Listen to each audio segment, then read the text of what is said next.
I believe so, but to different degree. So the question is that what is it you want to develop, what is it you want to predict, and what accuracy.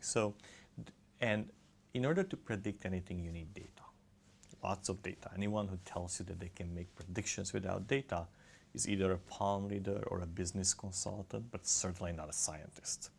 So now, given that we can collect lots of data about human behavior, we can start asking the following question. Take a behavioral pattern, how predictable it is.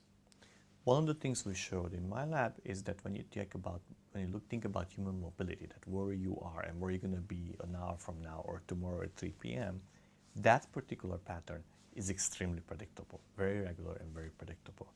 In particular, we found that there's a 93% predictability in your location pattern where you're going to be tomorrow at 3 p.m., which means that if I collect data about your past locations, let's say for the last 3 months, I could write a software that with 93% accuracy could really tell you where you're going to be tomorrow at 3 p.m.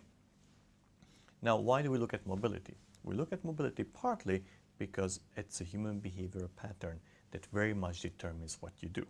If you're at a bar, you're drinking. If you're at a movie theater, you're watching a movie. If you're at work, you're working most likely. If you're at home, you're resting, you're spending time with your family. If you're at a playground, you're probably taking your kids to the playground.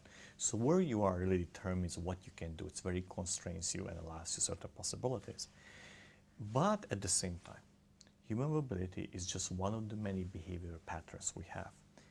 The advantage of mobility is that it's unique and it's measurable, that you are either here and you're not somewhere else at a given moment. But in principle, you could apply the same tools to any behavioral patterns. We could ask, could we predict what you're going to dream tonight? And the answer is, if I have enough data about everybody's dreams in the last, let's say, 3 months, then we could ask the question how predictable it is. The answer may not be 93%, maybe only 50%, but you could assign a number to it. You can really get to measure predictability.